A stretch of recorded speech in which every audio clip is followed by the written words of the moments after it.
हिसाब से 2 एमएलए होने चाहिए कॉन्स्टिट्यूंसी, एक जो काम करे, दूसरा जो फेसबुक पे बैठे। यकीन कर लीजिए कल वहां 4 बजे से 6 बजे तक कैजुअलिटी में कोई डॉक्टर थे नहीं, बिकॉज डॉक्टर अवेलेबल ही नहीं है, जब डॉक्टर है ही नहीं। और ये वो अस्पताल है एसडीएच जहाँ पे मोस्ट क्रिटिकल ऑपरेशंस होते हैं। इस वक्त हमारे साथ फोन कॉल पे जुड़ चुके हैं फॉर्मर लॉ मिनिस्टर सईद बशारत अहमद बुखारी साहब। बशारत साहब, आपका बहुत बहुत शुक्रिया हमारे साथ जुड़ने के लिए और वक्त देने के लिए।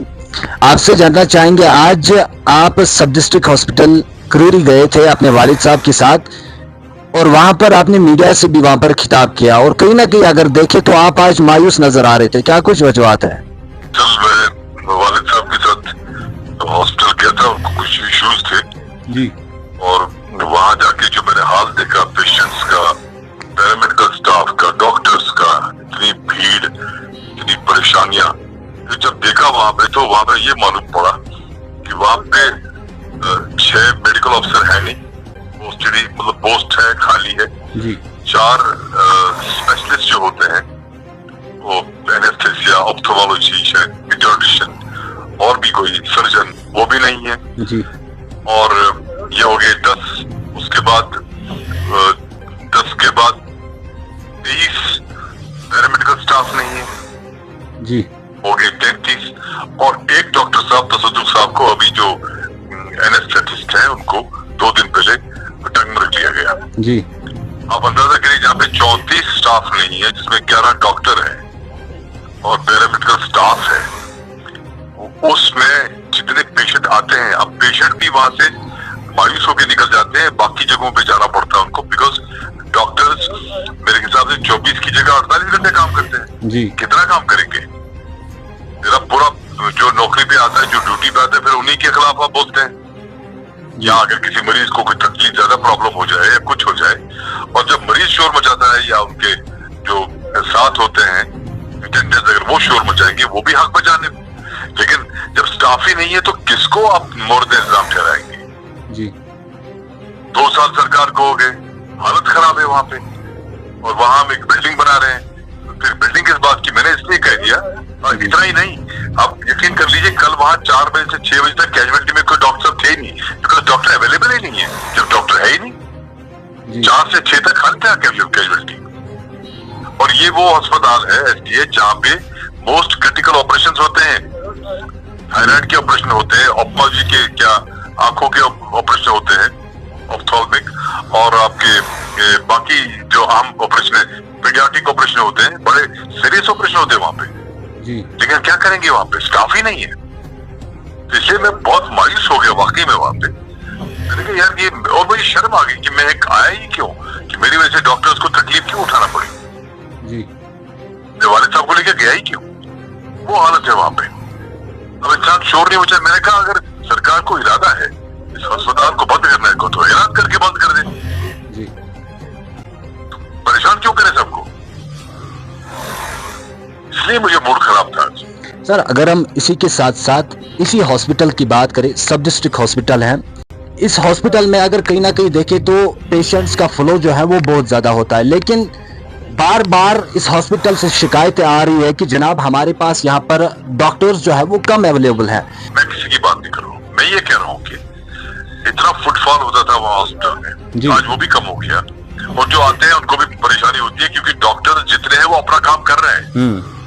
डॉक्टर्स को आप मोरद इल्जाम नहीं ठहरा सकते जब स्टाफ को जितना उनसे मुमकिन होता वो करेंगे। कितना करेंगे भाई, जब आपके पास जगह ही खाली है। और इतना ही नहीं, कुछ लोग जो वहां पे तैनात हैं और कहीं और भेजे गए हैं, तनख्वाह हमारे अस्पताल से निकलती है जी। तनख्वाहें हमारे, एक हमारी एनेस्थेटिस्ट पिछले 6-7 महीने से बटन में है जी, तो तनख्वाह हमारे यहाँ से निकलती है, वो काम कर रहे होंगे वो भी वहां पे, लेकिन हम पे क्यों बोझ भाई? या तो फिर क्या तुम मरीजों को यहाँ मत आया करो। हमारे वक्त में तो ऐसा कोई प्रॉब्लम नहीं होता था जी, और लोगों को कहना भी नहीं पड़ता था। आज अजीब माहौल है, अजीब सिस्टम है। 2-2 लाख 3-3 लाख रुपए के इस लाइट्स की इनॉग्रेशन की जाती है जी।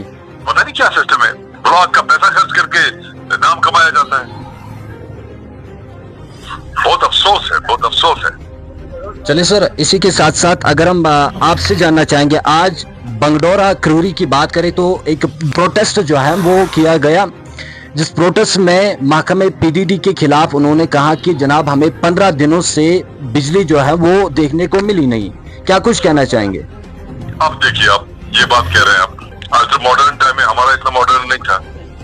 हमारे टाइम में कभी रिचार्ज नहीं हुआ किसी ट्रांसफार्मर के लिए। जी। जिस गांव में एक था हमने 5 लगा दिए, वहां पे जहाँ 2 थे वहां 7 हो गए। इतना ही नहीं, जिस बंगडारा की बात कर रहे हैं, ये बंगडारा, नोपोरा, पुतका, मेरे ख्याल से शाकवारा भी, और उसके बाद आपका उठूरा, चंदकूट, बुलगाम, यहाँ तक कि वानीगाम तक। उसके बाद तो दापर में रिसीविंग स्टेशन बन गया। वानीगाम, तिलगाम तक ये लाइक बिजली जाती थी पुतका रेलवे, सॉरी, रिसीविंग स्टेशन से। और उसकी कैपेसिटी थी, जब मैं था एमएलए, कैपेसिटी थी 6.3 MVA। कितनी? 6.3 MVA। और फिर मैंने अपने टाइम में, जब मैं एमएलए था, मैंने उसमें 3.15 का एक और ट्रांसफार्मर लगवाया था, यानी मैंने कैपेसिटी बढ़वाई थी 10 तक। जी जी। और जब मैं मिनिस्टर बना तो वो 3.15 वाला खराब हो गया। और फिर मैंने पीएमडीपी के तहत 10 MVA और लगवाया। इसका मतलब ये हुआ, जब मैं एमएलए बना दैट वाज 6.3, और जब आज की तारीख में वो वहां पे 16 MVA है जी। तो 4-5 छोटे छोटे रिसीविंग स्टेशन एक साथ, और आधा इलाका कट गया। उसके बावजूद आप स्मार्ट मीटर लगाते हैं, स्मार्ट मीटर पे चर्चा होती है, लगवाते हैं, लेकिन ट्रांसफार्मर नहीं। कमाल है जी। छोटी जो, मुझे तो याद भी नहीं मैंने कितने लगवाए, लेकिन हमने रिसीविंग स्टेशन को अपग्रेड कर दिया फ्रॉम 6.3 टू 16.3 जी। मामूली बात नहीं है। और फिर भी बिजली नहीं मिल रही है हमको, ट्रांसफार्मर नहीं। लगा दो जी स्मार्ट मीटर। खामखा में हाँकते रहते हैं, शोर मचाते हैं, सिर्फ फेसबुक पे होते हैं। मेरे हिसाब से 2 MLA होने चाहिए कॉन्स्टिट्यूंसी की, एक जो काम करे, दूसरा जो फेसबुक पे बैठे। जी।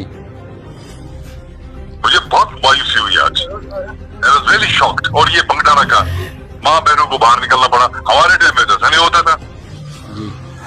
हम तो उस तक नौबत आने ही नहीं देते थे। लोगों की मर्जी, अब क्या कर सकते हैं इसमें? जी सर। लोगों का फैसला। सरकार है, कोalition सरकार है, 50 MLA इनकी। मुझे तो अफसोस ही हो रहा है, बस मुझे बहुत अफसोस हुआ। Really I was shocked by these 2 incidents. मुझे बहुत अफसोस हुआ। हमारे टाइम में तो ऐसा है, हम तो इस पे नौबत आने ही नहीं देते। चलिए, अल्लाह मालिक है, अल्लाह ताला के फैसले हमें हर हाल में कबूल है। चलिए सर, बहुत बहुत शुक्रिया आपका सर। तो ये थे हमारे साथ फॉर्मर लॉ मिनिस्टर सैयद बशारत अहमद बुखारी, जिन्होंने क्या कुछ कहा इन 2 इंसिडेंट्स के हवाले से, इन 2 वाक़ात के हवाले से। आप तमाम लोगों ने सुना होगा। मजीद अपडेट्स के लिए आप हमारे साथ बने रहें। आप देखते रहे जम्मू कश्मीर न्यूज़ नेटवर्क से नदीम मंजूर के साथ।